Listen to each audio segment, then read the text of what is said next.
Welcome to FK iPhone.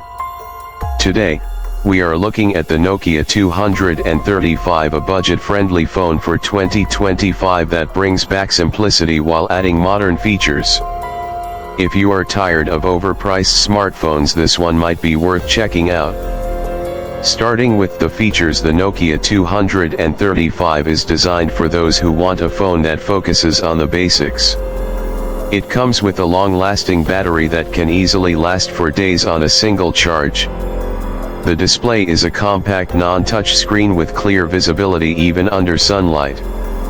For those who still love physical buttons, this device keeps the classic keypad, making texting and dialing easy.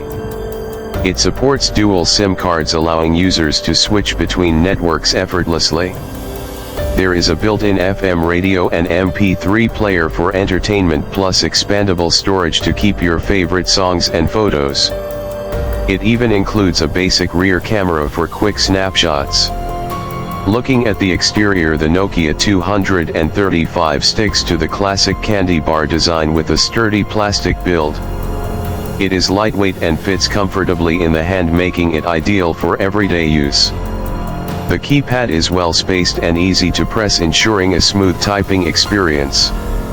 Available in multiple colors, the phone has a stylish yet durable look. The back panel is removable, giving access to the battery, SIM card slots and memory card slot. Despite its simple design, it has a solid feel that can handle accidental drops better than most modern smartphones. In conclusion, the Nokia 235 is a great choice for anyone who needs a reliable secondary phone or wants to escape the distractions of modern smartphones. It offers excellent battery life, essential features, and a durable design at an affordable price. Whether you are looking for a backup phone or a device for basic communication, this one does the job without any unnecessary extras. Let us know what you think about the Nokia 235 in the comments. Would you consider using a feature phone in 2025, or are you all about smartphones? Let us know, and don't forget to like, subscribe, and stay tuned for more phone reviews on FK iPhone.